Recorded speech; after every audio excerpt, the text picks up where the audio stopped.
أعوذ بالله من الشيطان الرجيم بسم الله الرحمن الرحيم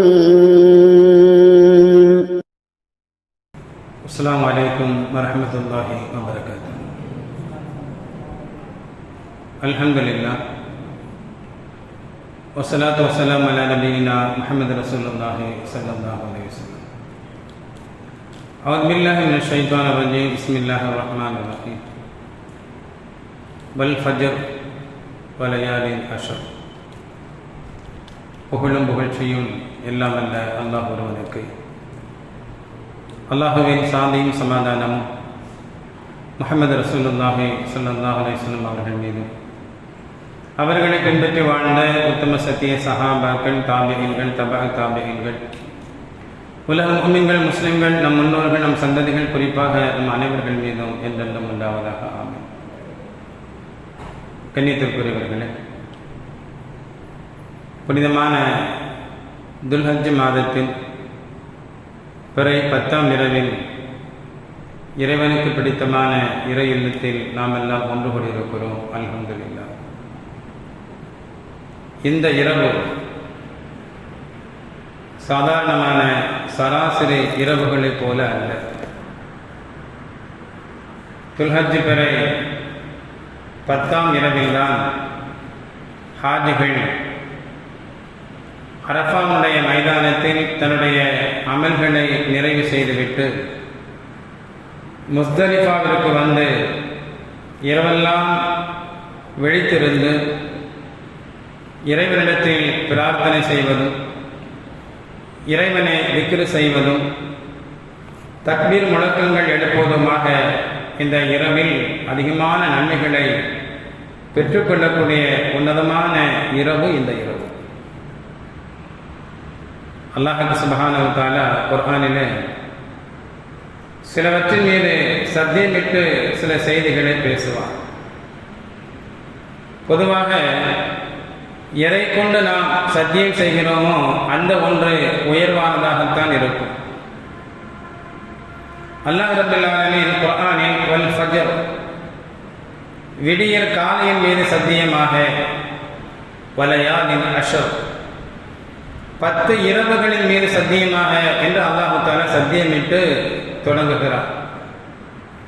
இப்னு Abbas ரலியல்லாஹு அன்ஹு அவர்கள் சொல்வார்கள், அந்த 10 இரவு என்பது துல்ஹஜ் மாதத்தினுடைய முதல் 10 இரவுகள் என்பதாக இப்னு அப்பாஸ் ரலியல்லாஹு தஆலா அன்ஹு அவர்கள் சொல்வார்கள். என்றால் அப்படிப்பட்ட உன்னதமான இரவுல தான் நாம் என்ன செய்கிறோம், இந்த பள்ளியில் ஒன்று கூடியிருக்கிறோம். அல்ஹம்துலில்லாஹ்.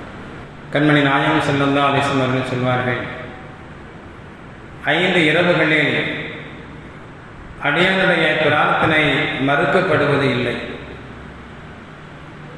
வருடத்தின் 5 இரவுகளில் மட்டும் அடியான் அல்லாஹ்விடத்தில் எதை கேட்டாலும் அது கிடைக்கும். அந்த 5 இரவுகளில் ஒன்றுதான் இன்றைய இரவு. இப்படி பல சிறப்புகளை உள்ளடக்கிய இரவில் அல்லாஹ் நம்மை இறை இல்லத்தில் ஒன்று கூட்டி இருக்கிறார். ஹஜ்ஜுடைய அமல்கள் எந்த அமலாக இருந்தாலும் அதனுடைய பின்னணியில் இப்ராஹிம் அலைஹிஸ்ஸலாம் அவர்களும் அவருடைய குடும்பத்தார்களும் இருக்கிறார்கள் என்பதை யாரும் மறுக்க முடியாது. அவர்களை நினைவு கூறாமல், அவர்களை நினைத்து பார்க்காமல் ஹாஜிகள் ஒரு இடத்தை விட்டு இன்னொன்று இடத்திற்கு கடக்க முடியாது. அப்படிப்பட்ட உன்னதமான குடும்பத்தார்கள் இப்ராஹிம் அலைஹிஸ்ஸலாம் அவர்களுடைய குடும்பம். ஹாஜிகள் செய்யக்கூடிய ஒவ்வொரு அமலும் உயர்தரமானது. அந்த ஒன்றை நாம் ஒருபொழுதும் இங்கிருந்து செய்ய முடியாது. அரஃபாவில் ஒன்று கூடுவதாக இருக்கட்டும், முஸ்தலிஃபாவில் இருப்பதாக இருக்கட்டும், மினாவில் தங்குவதாக இருக்கட்டும், அன்பானவர்களே, எல்லா அமல்களும் ஹாஜிகள் குறிப்பிட்ட இடத்தில் குறிப்பிட்ட நாளில் அந்த அமல்களை செய்தால்தான் ஹஜ்ஜுடைய அமல் பரிபூரணம் பெறும். ஆனால் அல்லாஹ் சுப்ஹானஹு வ தஆலா ஒரே ஒரு அமலை மட்டும் நாமும் செய்வதற்கு ஒரு வாய்ப்பை தருகிறார். ஹாஜிகளும் அந்த அமலை செய்வாங்க, நாமளும் அந்த அமலை செய்வோம். அதுதான் குர்பானி. ஹஜ்ஜுடைய அமலாக இருந்தாலும் குர்பானியாக இருந்தாலும் இப்ராஹிம் அலைஹிஸ்ஸலாம் அவர்களும் அவருடைய குடும்பமும் நமக்கு முன் மாதிரியாக இருக்கிறார்கள். அங்கே அவர்களுடைய தியாகங்கள் எடுத்து காட்டப்படுகிறது, அவர்களுடைய தியாகங்கள் ஞாபகப்படுத்தப்படுகிறது. ஏன் இந்த அளவுக்கு அல்லாஹ் சுப்ஹானஹு வ தஆலா அவர்களுக்கு உயரிய அந்தஸ்தை கொடுத்தான்? அல்லாஹ் குர்ஆனிலே சொல்லுவான், கத் கானத் லக்கும் உஸ்வத்துன் ஹஸனா ஃபீ இப்ராஹீம வல்லதீன மஅஹு. இப்ராஹிம் அலைஹிஸ்ஸலாம் அவர்களிடத்திலும் அவர்களிடத்தில் சார்ந்திருக்கக்கூடிய சேர்ந்திருக்கக்கூடியவர்களிடத்திலும் உங்களுக்கு அழகான முன் மாதிரி இருக்கிறது. அவங்க தான் ரோல் மாடல். ஒரு முஃமின், ஒரு முஸ்லிம் எப்படி வாழணும் என்பதற்கு முன் உதாரணமாக இருப்பவர்கள் இப்ராஹிம் அலைஹிஸ்ஸலாம் அவர்களும் அவர்களுடைய குடும்பத்தார்கள் என்று அல்லாஹ் குர்ஆன்ல சொன்ன பின்பு அன்பானவர்களே, அதை யாரும் மறுக்க முடியாது. அப்படிப்பட்ட வாழ்க்கையை அவர்கள் வாழ்ந்தார்கள். அவருடைய வாழ்க்கை முழுவதும் இறைவனுடைய திருப்தியை நாடி இருந்தது. இந்த உலகத்தினுடைய வாழ்க்கை மனபோல போக்கில் வாழ்வதற்காக வேண்டிய அல்ல, மறுமையில் நல் வாழ்க்கையை தேடுவதற்காக என்பதை உண்மைப்படுத்தக்கூடிய அமைப்பில் இப்ராஹிம் அலைஹிஸ்ஸலாம் அவர்களும் அவருடைய குடும்பத்தார்களும் வாழ்ந்தார்கள். அதனால்தான் அல்லாஹ் சுப்ஹானஹு வ தஆலா அவ்வளவு உயரிய ஒரு அந்தஸ்தை அவர்களுக்கும் அவருடைய குடும்பத்தார்களுக்கும் கொடுத்தார். அல்லாஹ் மனிதனை படைத்தது எதற்காக? தன்னை வணங்குவதற்காக. மனிதனுக்காக அல்லாஹ் இந்த உலகத்தை படைத்தான், உலகத்தில் உள்ளவை படைத்தான், சொர்க்கத்தையும் அல்லாஹ் தான் படைத்தான். அவன் இட்ட கட்டளையை சரியாக நிறைவேற்றக்கூடியவர்களுக்கு அல்லாஹ் சொர்க்கத்தையே கொடுக்கிறான். அன்பானவர்களே, அந்த சொர்க்கத்தை கொடுப்பதற்கு முன்பு அடியானை பல வகையில என்ன செய்வான்? அல்லாஹ் சோதிப்பான். அல்லாஹ் சோதிப்பான். இப்ராஹிம் அலைஹிஸ்ஸலாம் அவர்களையும் அல்லாஹ் சோதித்தான். நீண்ட நெடிய காலம் அவர்களுக்கு குழந்தை பாக்கியம் இல்லை. 86 வயது வரைக்கும் அவர்களுக்கு குழந்தையே கிடைக்கல. வாரிசை அல்லாஹ் கொடுக்கல. அல்லாஹ்ட்ட அவங்க துஆ செஞ்சாங்க, ரப்பி ஹப்லி மினஸ் ஸாலிஹீன், யா அல்லாஹ் சாலிஹான சந்ததிய மகனை எனக்கு தா ரப்பே அப்படின்னு அல்லாஹ்ட்ட அவங்க துஆ கேட்டாங்க. அல்லாஹ் சுப்ஹானஹு வ தஆலா ஃபபஷர்னாஹு பிகுலாமின் ஹலீம், சகிப்பு தன்மையுடைய ஒரு பொறுமையான ஒரு ஆண் மகனை அல்லாஹ் அவர்களுக்கு கொடுத்து சுப செய்தி சொன்னான். அழகான ஒரு ஆண் மகனை அல்லாஹ் கொடுத்தான். அவங்க தான் இஸ்மாயில் அலைஹிஸ்ஸலாம். அவங்க அன்பானவர்களே, இந்த உலக வாழ்க்கை என்பது சுகபோகமாக வாழ்வதற்காக வேண்டிய அல்ல, மறுமையினுடைய வாழ்க்கையை தேடுவதற்காக. அல்லாஹ் குர்ஆனில் சொல்வான், அல்லதி ஹலக்கல் மௌத வல் ஹயாத்த லியப்லுவக்கும் அய்யுக்கும் அஹ்ஸனு அமலா. அல்லாஹ் மரணத்தை படைத்தான் முதல்ல, ரெண்டாவது ஹயாத்தை படைத்தான். முதல்ல மரணத்தை படைத்தான், இரண்டாவது ஹயாத்தை படைத்தான். லியப்லுவக்கும் அய்யுக்கும் அஹ்ஸனு அமலா, உங்கள் யார் அழகான செயல்களை செய்கிறீர்கள் என்று பார்ப்பதற்காக வேண்டி இந்த உலகத்தில் அல்லாஹ் வாழுகின்ற பாக்கியத்தை தந்திருக்கிறார். அதை இப்ராஹிம் அலைஹிஸ்ஸலாம் அவர்கள் மிகச் சரியாக வெற்றி கண்டார்கள். அல்லாஹ் நீண்ட நெடிய நாளுக்கு பின்பு ஒரு குழந்தையை கொடுத்து பின்பு அல்லாஹ் சொன்னா, இந்த குழந்தையையும் அவங்களுடைய தாயாரையும் பாலைவன பகுதியில் கொண்டு போய் விட்டுட்டு வாங்கன்னு சொன்னார். இது ஒரு சோதனை. நீண்ட நெடிய காலத்திற்கு பின்பும் கிடைக்கப்பெற்ற அந்த குழந்தையோடு வாழ முடியாத ஒரு சூழல், மனைவியோடு வாழ முடியாத ஒரு சூழல். ஆனால் அல்லாஹ் கட்டளை எடுக்கின்ற போது இதைவிட மகிழ்ச்சி ரப்பினுடைய திருப்தி இருக்கிறது என்பதை உணர்ந்தவர்கள் இப்ராஹிம் அலைஹிஸ்ஸலாம் அவர்கள்.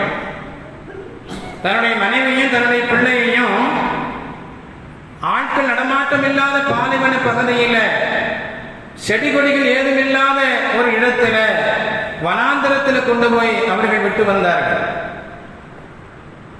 இன்றைய பலஸ்தீன் இருக்கிறதே, அந்த பகுதியிலிருந்து புறப்பட்டு மக்கமா நகரத்திற்கு வந்தார்கள். கிட்டத்தட்ட 1400 அல்லது கிலோமீட்டர் தூரம், நீண்ட நெடிய தூரம் புறப்பட்டு வந்து தன்னுடைய மனைவியை, தன்னுடைய மகனை அங்கே விட்டு வந்தார்கள். இப்ராஹிம் அலைஹிஸ்ஸலாம் அவர்கள் புறப்படுகின்ற போதும் பயணிக்கின்ற போதும் தன்னுடைய மனைவியிடத்தில் இது விஷயமா எதுவுமே சொல்லலை. அல்லாஹ் சொன்னா அதை நாம செய்யணும், அவ்வளவுதான். அவர்கள் திரும்புகின்ற நேரத்தில் தான் ஹாஜராமா கேட்டாங்க, ஏன் எங்களை விட்டுட்டு போறீங்க? எந்த பதிலும் இல்லை. இரண்டாவதும் எந்த பதிலும் இல்லை. மூன்றாவது முறை கேட்டார்கள், இது அல்லாஹ் இட்ட கட்டளையா என்று கேட்டார்கள். ஆம் என்று சொல்லிவிட்டு அவர்கள் அங்கிருந்து திரும்பினார்கள். அந்த அம்மா சொன்ன வார்த்தை, அப்படி என்றால் அல்லாஹ் தான் சொன்னான் என்று சொன்னால் அல்லாஹ் எங்களுக்கு போதுமானவன், அவன் எங்களை கைவிட மாட்டான். அசைக்க முடியாத நம்பிக்கை அந்த தாயிடத்தில்.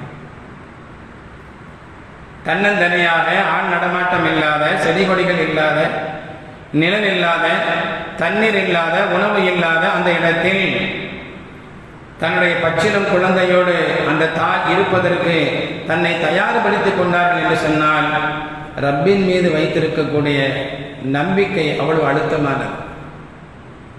நம்மை படைத்தவன் அல்லாஹ், நம்மை பாதுகாப்பான். அல்லாஹை தவிர வேறு பாதுகாவலன் யார்? நம்பிக்கையோடு இருந்தார்கள். இப்ராஹிம் அலைஹிஸ்ஸலாம் அவர்கள் திரும்பி செல்லும் போது கொடுத்து வைத்திருக்கக்கூடிய கொஞ்சம் பேரித்தம்பழம், கொடுத்து வைக்கப்பட்ட கொஞ்சம் தண்ணீர் ஒரு நேரத்தில் தீர்ந்த போது இவர்களுக்கும் பசி, குழந்தையும் பசியால் அழுகிறது. தாய் உண்டால் தானே மடுவில் பால் சுரக்கும். குழந்தைக்கு கொடுப்பதற்கு பாலும் இல்லை. ரப்பின் மீது நம்பிக்கை மட்டும் இருக்கிறது. அல்லாஹ் சுப்ஹானஹு வ தஆலா ஜம்சம் தண்ணீரை கொடுத்தான் அல்லவா? அந்த நீரூற்றை பார்த்தபோது ஹாஜரம்மா சொன்ன வார்த்தை ஜம்சம், நில் நில், போதும் போதும் சொன்னார். மணலை கொண்டு அவர்கள் தடுப்பு அணை கட்டினார்கள். முஹம்மது ரசூலுல்லாஹி ஸல்லல்லாஹு அலைஹி வஸல்லம் அவர்கள் சொல்வார்கள், ஹாஜரம்மா மட்டும் ஜம்சம்னு சொல்லல அப்படின்னு சொன்னா, அதை நிறுத்தவில்லை, தடுக்கவில்லை என்று சொன்னால் அது இன்று ஆறாக ஓடிக்கொண்டிருக்கும் என்றார்கள் பெருமானார் ஸல்லல்லாஹு அலைஹி வஸல்லம். ஒரு குழந்தை அழுகுது, அதுக்கு தாய்ப்பால் தேவை. தாய்ப்பால்ல என்ன சத்துக்கள் இருக்குது? ஒரு சிறப்பு இருக்குது. தாகத்தையும் தணிக்கும், பசியையும் போக்கும் தாய்ப்பால்.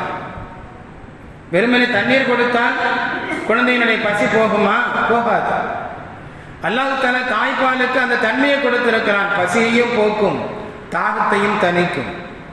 ஜம்சம் தண்ணீருக்கு அல்லாஹ் அந்த அந்தஸ்தை வழங்கினான். ஒரு குழந்தைக்கு பால் தேவை. அந்த பால் என்ன வேலை செய்யுமோ அந்த வேலையை ஜம்சம் தண்ணீர் செய்தது. தாகத்தை தணித்தது என்பது மட்டுமல்ல, பசியை போக்கியது. அது குழந்தைக்கு மட்டுமல்ல, ஹாஜரா அம்மா அவர்களுக்கும் உணவாக மாறியது. அன்பானவர்கள், ஒரு செய்தி தெரியுமா? அபூதர் கிஃபாரி ரலியல்லாஹு தஆலா அன்ஹு அவர்கள் மக்கமா நகரம் வந்தார்கள். இஸ்லாத்தினுடைய ஆரம்ப காலகட்டம்.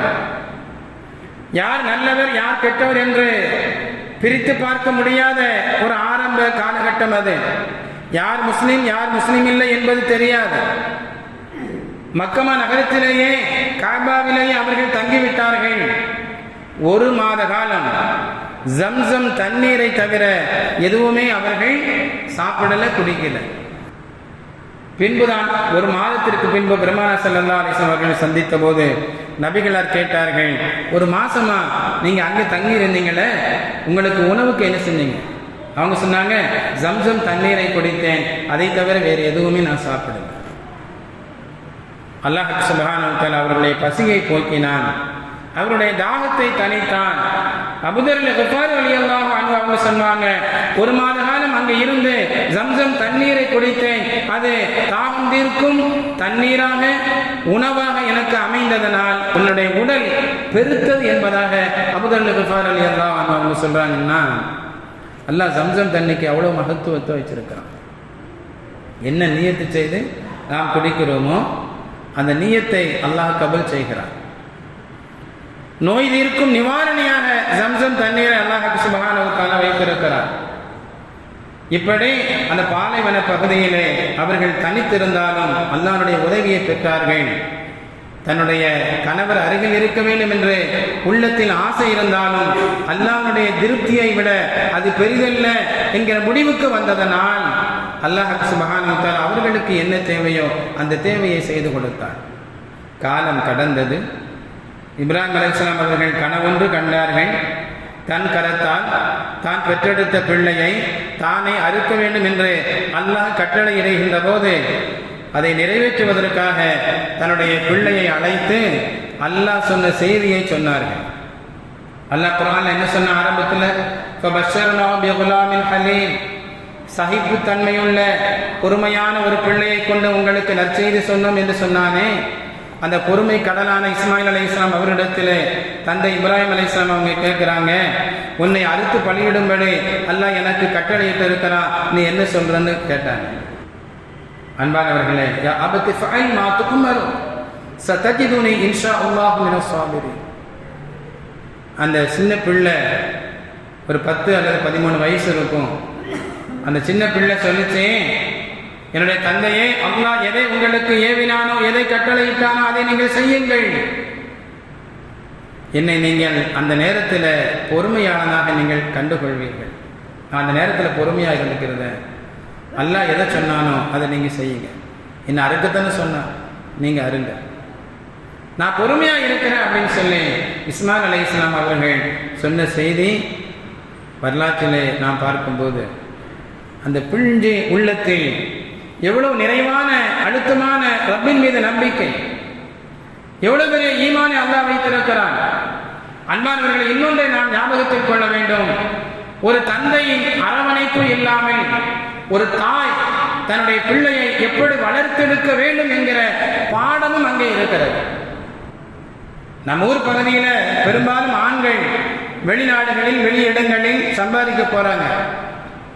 பிள்ளைகள் எல்லாம் மனைவியுடைய கட்டுப்பாட்டில் தாயினுடைய அரவணைப்பில் தான் வளருது.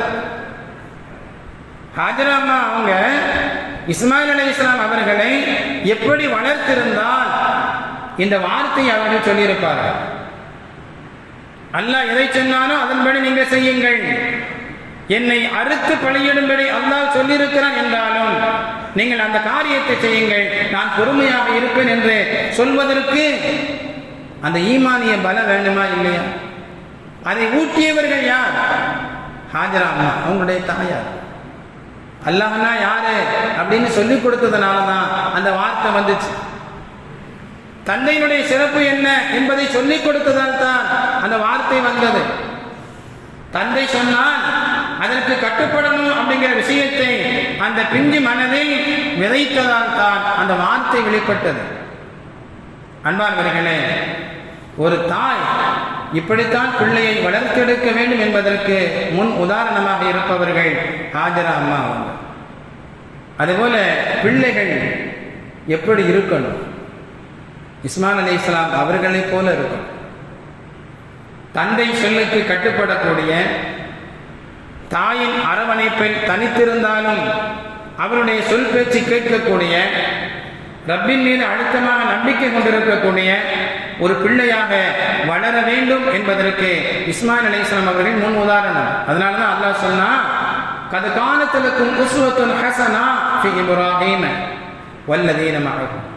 இப்ராஹிம் அலைஹிஸ்ஸலாம் அவர்களிடத்திலும் அவருடைய பிள்ளைகளிடத்திலும் அவர்களை சார்ந்தவர்களிடத்திலும் உங்களுக்கு சிறந்த முன்மாதிரி இருக்கிறது, அவர்களை நீங்கள் பின்பற்றணும் என்பதை அல்லாஹ் ரப்பல் ஆலமீன் அழுத்தமாக பதிவு செய்தார். அப்ப இப்ராஹிம் அலைஹிஸ்ஸலாம் அவர்கள் இறைவனுடைய திருப்தியை பெறுவதற்கு எதையும் இழப்பதற்கு தயாராக இருந்தாங்க. தன்னுடைய மனைவியையும் தன்னுடைய பிள்ளையையும் வனாந்தர காட்டில் கொண்டு போய் விடணும்னு அல்லாஹ் சொன்னானா, அதை நான் செய்கிறேன். எனக்கு அல்லாஹ்வுடைய திருப்தி முக்கியம், அல்லாஹ்வுடைய சந்தோஷம் என்னுடைய சந்தோஷம். இந்த உலகத்தில் சராசரி மனிதர்கள் ஆசைப்படுவதை போல மனைய மக்களோடு வாழணும் அப்படிங்கிறது ஆசைதான். ஆனால் அல்லாஹ் எதை சொல்கிறானோ அதை செய்வது அதை விட சிறந்தது. அதுதான் பேராசை, அதுதான் உண்மையான ஆசை என்பதை வெளிப்படுத்தி தந்தவர்கள் இப்ராஹிம் அலைஹிஸ்ஸலாம் அவர்கள். அன்பானவர்களே, ஒன்றை நாம தியாகம் செய்யும் போது அதனுடைய பலன் ரொம்ப பெருசு. அதனுடைய பலன் ரொம்ப பெருசு. இப்ராஹிம் அலைஹிஸ்ஸலாம் அவர்கள் தன்னுடைய மகனை அறுக்க துணிந்த போது அந்த கத்தி அதை அறுக்கலை. கத்தி அறுக்கும் என்பது யதார்த்தமானது.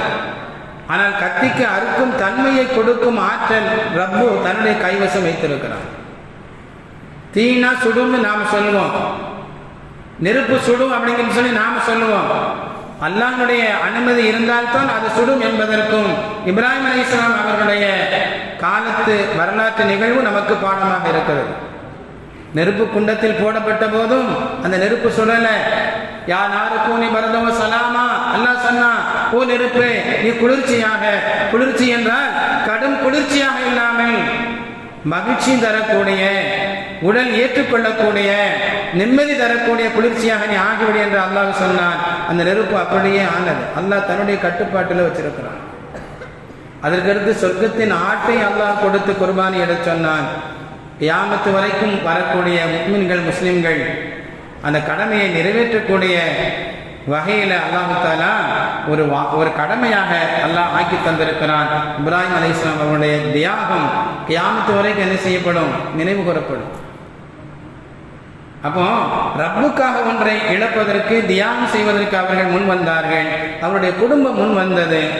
அல்லாஹ் அந்த குடும்பத்தை இன்றும் பேச வைத்தான், நாளையும் பேச வைப்பான். கியாமத்து வரைக்கும் என்ன செய்வான்? பேச வைக்கிறான். ஏன்னா அப்படிப்பட்ட வாழ்க்கை அவர்கள் வாழ்ந்தார்கள். அன்பானவர்கள், இந்த உலகத்தினுடைய வாழ்க்கை நாம் நினைக்கிற மாதிரி சுகபோகமாக வாழ்வதற்காக வேண்டிய அல்ல, செல்வத்தை தேடுவதற்காக வேண்டி மட்டுமல்ல, மறுமையினுடைய வாழ்க்கையை வெற்றியாக அமைத்துக் கொள்வதற்கு துன்யாவுடைய வாழ்க்கை அவசியம். பத்ர் யுத்தம் நடக்கும்போது ஸல்லல்லாஹு அலைஹி வஸல்லம் அவர்கள் சஹாபாக்களுக்கு சொர்க்கத்தின் இன்பங்களை சொல்லி சொல்லி அவர்களை உற்சாகப்படுத்தினார்கள். ஒரு சஹாபி பேரிச்சம்பழம் சாப்பிட்டுக்கிட்டு இருக்கிறாங்க. நபியிடத்தில் கேட்டாங்க, யார சொல்லலாம், நான் ஷஹீதானா சொர்க்கம் கிடைக்குமான்னு கேட்டாங்க. நான் ஷஹீதானா சொர்க்கம் கிடைக்குமான்னு கேட்டாங்க. ஸல்லல்லாஹு அலைஹி வஸல்லம் அவங்க ஆமான்னு சொன்னாங்க. தன் கையில் இருந்த பேரிச்சம்பழத்தை வீசி எறிந்துவிட்டு பத்ருக்களத்தில் புகுந்தார்கள். ஷஹீதாகும் வரை போராடி அவர்கள் ஷஹீத் என்ற பாக்கியத்தை அடைந்தார்கள் என்பது மட்டுமல்ல, சொர்க்கத்தையே அடைந்தார்கள். அப்போ அவங்க என்ன செய்யல, உலகத்தில் நாம இறந்துட்டோம்னா எந்த சந்தோஷமும் கிடைக்காத, மனை மக்கள் இருக்கிறாங்களே, சொந்த பந்தங்கள் இருக்கிறாங்களே, சொத்து சுகம் கிடைக்கல அப்படின்னு அவங்க துன்யாவை பார்த்து ஆசைப்படலை. மறுமையுடைய வாழ்க்கை நிலையானது என்கிற அசைக்க முடியாத நம்பிக்கை அவருடைய உள்ளத்தில் இருந்துச்சு. நாம் இந்த உலகத்தின் சிற்றின்பங்களை நாம் தியாகம் செய்தால் அல்லாஹ் மறுமையில் பேரின்பங்களை தருவான் என்பதுதான் அவருடைய நம்பிக்கை. அது சத்தியமானது, அது சத்தியமானது. அபு சுஃபியான் ரலியல்லாஹு அன்ஹு ஹிஜ்ரி 8 தான் இஸ்லாத்தை ஏற்றார்கள். ஹிஜ்ரி 8 தான் மக்கமா நகரம் வெற்றி கொள்ளப்பட்டது. அந்த நேரத்தில் தான் இஸ்லாத்தை ஏற்றார்கள். அதற்கு அடுத்து தாயிஃப் முற்றுகை போர் அப்படின்னு சொல்லி ஒரு யுத்தம் நடக்குது. அந்த யுத்தத்தில் அவர்கள் பங்கெடுத்தார்கள். எதிரிகள் அம்பு எய்கின்ற போது அந்த அம்பு அவருடைய கண்ணை பதம் பார்த்தார். கண்ணு தனியாக கலண்டுருச்சு. கண்ணை கையில் வைத்து கொண்டு நபியிடத்தில் அபு சுஃபியான் ரலியல்லாஹு தஆலா அன்ஹு அவங்க வர்றாங்க. ஸல்லல்லாஹு அலைஹி வஸல்லம் அவங்க கேட்டாங்க, உங்களுக்கு 2 வாய்ப்பு தர்றேன். ஒன்று, நான் அல்லாஹ்ட்ட துவா செய்வேன், அல்லாஹ் சுப்ஹானஹு வ தஆலா மீண்டும் உங்களுக்கு இந்த கண்ணொளியை தந்து விடுவான். அல்லாஹ்ட்ட நான் துவா செய்கிறேன், அல்லாஹ் உங்களுக்கு இழந்த கண்ணொளியை தந்து விடுவான். அப்படி இல்லை அப்படின்னா, நீங்கள் இதே நிலையிலே பொறுமையாக இருந்தால் அல்லாஹ் சொர்க்கத்து கண்ணை அல்லாஹ் உங்களுக்கு பரிசாக தருவான். அப்படின்னா என்ன அர்த்தம்? சொர்க்கத்தை அல்லாஹ் உங்களுக்கு பாக்கியமாக தருவான். இது வேணும்னு கேட்டாங்க. அபு சுஃபியான் ரலியல்லாஹு அன்ஹு அவங்க உரக்க சொன்னார்கள், சொர்க்கத்தின் கண் எனக்கு போதும் என்று சொல்லி கையில் இருந்த கண்ணை வீசி எறிந்தார்கள் என்பது வரலாறு. அதே அபு சுஃபியான் ரலியல்லாஹு அன்ஹு அவங்க ஹிஜ்ரி 15 அதாவது ஸல்லல்லாஹு அலைஹி வஸல்லம் அவருடைய வஃபாத்திற்கு பின்பு எர்முக் அப்படிங்கிற ஒரு யுத்தம் நடக்குது. அந்த யுத்தத்தில் தன்னுடைய 70 வயதில் கலந்து கொண்டார்கள். எத்தனை வயசுல? 70 வயசுல யுத்தத்தில் கலந்து கொண்டார்கள். நாம யோசிச்சு பார்க்கணும். கொஞ்சம் வயசு ஆன மாதிரி தெரிந்தாலே வீட்டில் சில பேர் தொழுகிறாங்க, பள்ளிக்கு வர முடியலன்னு காரணம் சொல்றாங்க, நீண்ட நேரம் என்னால் நிற்க முடியாதுன்னு சொல்றாங்க. எத்தனை காரணங்களை நாம சொல்லிக் கொண்டு செல்கிறோம். அபூ சுஃபியான் ரலியல்லாஹு அன்ஹு அவர்கள் 70 வயதிலே எருமுக் யுத்தத்திலே கலந்து கொண்டார்கள் என்பது மட்டுமல்ல, அந்த யுத்தத்தில் எதிரியினுடைய அம்பால் காயப்பட்டு இன்னொரு கண்ணுடைய பார்வையும் இழந்தார்கள். 2 கண்ணுமே தெரியலை. இறுதி காலத்தில் கண் தெரியாத நிலையிலே காலத்தை கழித்தார்கள். அல்லாஹ் சொல்வதாக கண்மணி நாயகம் ஸல்லல்லாஹு அலைஹி வஸல்லம் அவர்கள் ஒரு ஹதீஸில் எப்படி சொல்வார்கள், என்னுடைய அடியானுக்கு பிரியமான 2 கண்களை நான் சோதனைக்காக எடுத்துக்கொண்டால், யார் சொல்றா? அல்லாஹ் சொல்றான், சோதனைக்காக நான் பார்வையை பறித்து கொண்டால் அந்த நேரத்தில் அந்த அடியான் பொறுமை காப்பானேயானால் அந்த கண்ணுக்கு பகரமாக நான் சொர்க்கத்தையே தருவன் என்பதாக அல்லாஹ் சொல்லும் செய்தியை கண்மணி நாயகம் ஸல்லல்லாஹு அலைஹி வஸல்லம் சொல்றாங்க. இதையுமே தியாகம் செய்வதும் பொழுதுதான் ஒரு பெரிய பாக்கியம் நமக்கு கிடைக்குது. துன்யாவின் இன்பங்களை ரப்புக்காக வேண்டி தியாகம் செய்வது. அந்த தியாகத்தை இப்ராஹிம் அலைஹிஸ்ஸலாம் அவர்களும் அவருடைய குடும்பத்தார்களும் செய்தார்கள். நம்ம எத்தனை பேர் தொழுகிறோம்? பல பேர் தொழுகிறதில்லை. சொர்க்கவாதிகள் நரகவாதிகளை பார்த்து கேட்பார்கள், ஏன் நீங்க சொர்க்கத்துக்கு வரலன்னு கேட்கும்போது நரகவாதிகள் பதில் சொல்வார்கள், காலு லம் நகு மினல் முஸல்லீன்,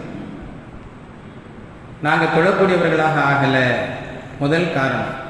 இன்னும் பல காரணங்களை அவர்கள் சொல்வார்கள். அன்பானவர்களே, நாம் தொழக்கூடியவர்களாக இருக்கணும், நாம் தியானம் செய்யணும், உண்மையை நாம வழங்கணும்.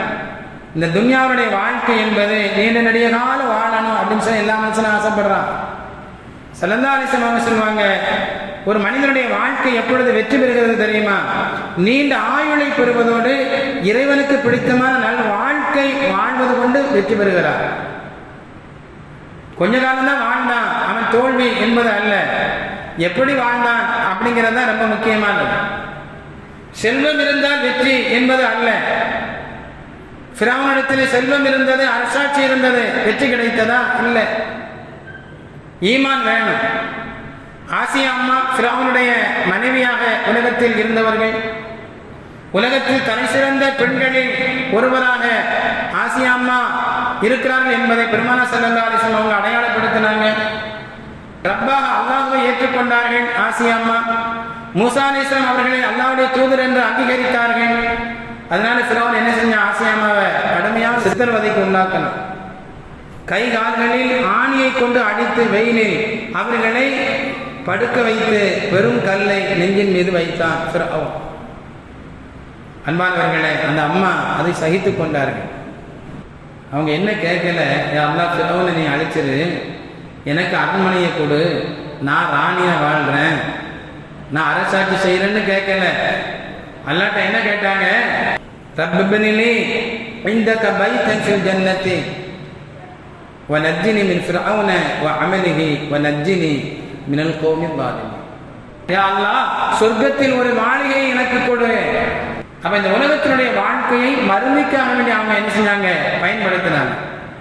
ஹதீஸ்ல வருது, ஃபிரௌனும் அவனுடைய கூட்டத்தார்களும் ஆசியா அம்மா அவங்களை சிரமப்படுத்தி விட்டு அவங்க அந்த பக்கம் போனாங்க அப்படின்னு சொன்னா, வானவர்கள் அந்த இடத்துல வந்து தன்னுடைய ரெக்கையை விரித்து அவர்களுக்கு நிழல் கொடுப்பார்கள் என்பதாக ஹதீஸ்ல வருது. அன்பானவர்களே, நல்லூர் பெருமக்களுடைய வாழ்க்கை இருக்கிறது, சுப்ஹானல்லாஹ், அது மறுமையை முன்னோக்கி இருந்தது. மறுமையில நாம வெற்றி பெறணும். அதற்கு நாம என்ன செய்யணும்? அந்த காரியத்தை செஞ்சாங்க. அல்லாஹ் குர்ஆன்ல அதைத்தானே சொல்றான், வசாரிஉ யா மக்ஃபிரத்தின் மின் ரப்பிக்கும் வ ஜன்னத்தின் அர்துஹா ஸமாவாத்து வல் அர்து உஇத்தத் லில் முத்தகீன். அல்லாஹ்வின் பக்கம், அல்லாஹ்வுடைய மன்னிப்பின் பக்கம் நீங்கள் விரைந்து செல்லுங்கள். ரப்பின் பக்கம் எப்படி விரைந்து செல்வது? அல்லாஹ் இட்ட கட்டளை எதுவெல்லாம் இருக்கிறதோ அதை செய்வது கொண்டு நாம விரைந்து செல்லணும். செய்திட்ட பாவங்களுக்கு அல்லாஹ்விடத்திலே பாவ மன்னிப்பு தேடணும். அப்படி பாவ மன்னிப்பு தேடணும் என்பது மட்டுமல்ல, சொர்க்கத்தின் பக்கம் விரைந்து போகணும். சொர்க்கம் எதை செய்தால் கிடைக்குமோ அதை நாம செய்யணும். எதை செய்தால் மனிதன் நரகத்துக்கு போவானோ அதை விட்டு தவிர்த்து வாழணும். ஜன்னத்தின் ஹர்பு ஹஸ்ஸமாவாத்து வல் அர்த், இந்த சொர்க்கம் இருக்கிறதே வானம் பூமியினுடைய அளவிற்கு ரொம்ப விசாலமானது. உஹைத்தத்தில் முத்தகீன், இறையச்சம் உடையவர்களுக்கு அல்லாஹ் சொர்க்கத்தை வைத்திருக்கிறான் என்று ரப்பல் ஆலமீன் சொல்கிறான். கண்ணியத்திற்குரியவர்களே, இப்ராஹிம் அலைஹிஸ்ஸலாம் அவருடைய வாழ்க்கை, அவருடைய குடும்பத்தார்களுடைய வாழ்க்கை நமக்கு ஒரு உண்மையை சொல்லும். இந்த உலகம் என்பது இது அழியக்கூடியது. இந்த உலகத்தின் இன்பங்கள் என்பது நிரந்தரமற்றது. மறுமையினுடைய வாழ்க்கை ஹக்கானது, அது நிலையானது, நீடித்திருக்கக்கூடியது. ரப்பினுடைய திருப்தி அதைவிட பெரிது என்பதை அவருடைய குடும்பத்தார் நமக்கு செய்தியாக தருகிறார்கள். அவர்கள் போன்ற நல் வாழ்க்கையை வாழ்வதற்கு நாம் ஆசைப்படணும், முயற்சி செய்யணும், அல்லாஹ்ட்ட துஆ செய்யணும். எல்லாம் அல்ல அல்லாஹ் அபிமார்கள், நல்லோர்கள், முத்தகீன்கள், சித்தீகீன்கள், சுஹதாக்கள் வாழ்ந்த நல் வாழ்க்கையை வாழுகின்ற நசீபை எனக்கும் உங்களுக்கும் உலக முஸ்லிம்கள், முஸ்லிம்கள், நம் சந்ததிகள் அனைவர்களுக்கும் அல்லாஹ் தந்த அருள் புரிவானாக. ஆமீன் ஆமீன் யா ரப்பல் ஆலமீன். அஸ்ஸலாமு அலைக்கும் வரஹ்மத்துல்லாஹி தஆலா.